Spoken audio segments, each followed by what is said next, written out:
Nintendo. This next character comes from a game series I only heard of last week. That series is Fire Emblem, and the character in question is Ike. Like Captain Falcon, my experience of Ike comes solely from Super Smash Bros. Brawl. In the Subspace Emissary, Ike teams up with Meta Knight from Kirby and fellow Fire Emblem hero Marth. Ike is the only character in the Subspace Emissary who successfully disarms a subspace bomb and the Ancient Minister, later revealed to be Rob. As a fighter, Ike is pretty impressive. He has impressive range, powerful sword attacks, and a high KO power. His final smash, Great Ether, is particularly devastating. Ike becomes invincible and launches his opponents into the air. He then leaps into the air, slashes the character 7 times, slashes them 4 more times, kicks them twice, then slams them into the ground with a powerful finishing move. Due to the speed of the attack, Ike literally launches 13 devastating attacks in the space of a few seconds. And that is, in a nutshell, why I love Ike. Nintendo. Now let's go back to Kirby for a moment. We've already had King Dedede, but who else is worthy of this list? Aha! I know! Meta Knight. I literally could not leave him out of this list. Let's look at some of his qualities. For a start, he's very chivalrous. I know I've been going on about honourable opponents on this list, but it really is a good quality. A boss who treats you like an equal instead of some little insect that they can easily squish is a lot more likeable than characters that don't. Meta Knight always offers Kirby a sword to fight with before every single one of his boss battles, just to bring Kirby up to his level. Second, he has protected and even teamed up with Kirby on various occasions, such as in Kirby's Squeak Squad, where he stops Kirby from opening a chest that contained the Lord of Darkness, Dark Nebula, in an attempt to stop the spread of evil. Most of Meta Knight's boss battles are in attempts to test Kirby, almost as if he's preparing Kirby for his final challenge.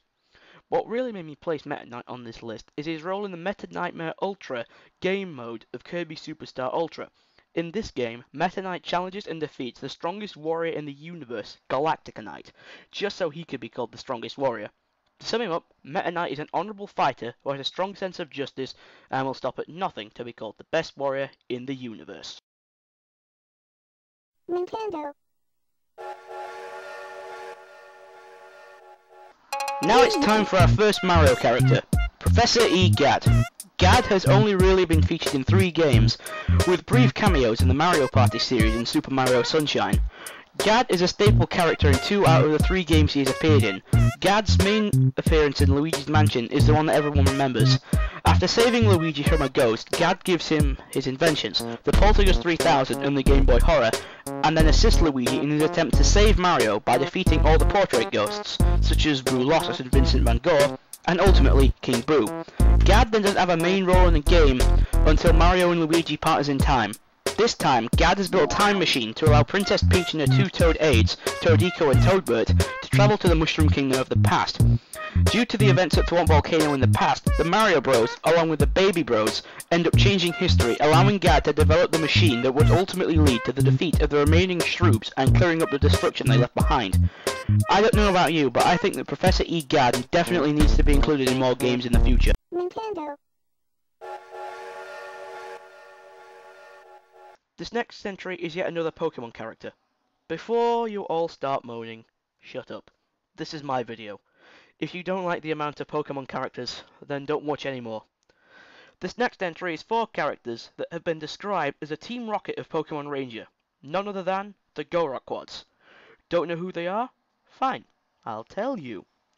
The Golrock Quads are a group of 4 siblings who serve as admins in the Golrock Squad. They don't really have much of a large role outside the original Pokemon Ranger, due to them quitting the Golrock Squad and starting a music career after the event of the first game. The player first meets them in the Ola Jungle, who they introduce themselves to the player as Billy, Garrett, Clyde, and Tiffany. They are not seen again until when the player is tasked with clearing the rockfalls in the Crocker Tunnel. This time, Tiffany is alone and attacks the player with her Camerupt. They are next seen in the Jungle Relic, where they trick the player into completing the 4th challenge by capturing a Charizard that they enraged, thus releasing a great calamity in the Fior region, which turns out to be a series of earthquakes, the Jungle Relic filling with lava, and releasing an enraged Entei. The player, accompanied by Lunix/Solana, and the Fall City Ranger Aria venture into the Jungle Relic and encounter Clyde, who, like Tiffany, sends a Pokemon to attack the player, in his case a Slacking. Some time passes until they are next seen. The player is accompanied by Professor Hastings as they attempt to shut down the Dust Factory. After successfully doing so, Garrett then tries a last-ditch attempt to stop the player by sending in his Scizor to attack. Their final appearance is during the last mission. After making their way to the center of the Golrock base, the player has to fight Tiffany, Clyde, and Garrett again, but with some slight changes. Tiffany now uses 2 Camerupt, Clyde uses a Slakoth and a Vigoroth as well as a Slacking, and Garrett has 2 Scyther in addition to his Scizor. After beating all 3, you then proceed to the final chamber, where Billy uses a Larvitar, a Pupitar, and a Tyranitar to battle the player. After being defeated, Billy presses the hideout self-destruct switch and then leaves the base with his siblings. Then at the end of the game, it is revealed that they have had a change of heart and have started a music career and play one last performance before leaving for Yore. The Golrock Quads are my favourite villains in the series and are the only recurring characters aside from Prof Hastings and Murph. They were a great concept and they set the benchmark for the other 2 Pokemon Ranger games. Nintendo.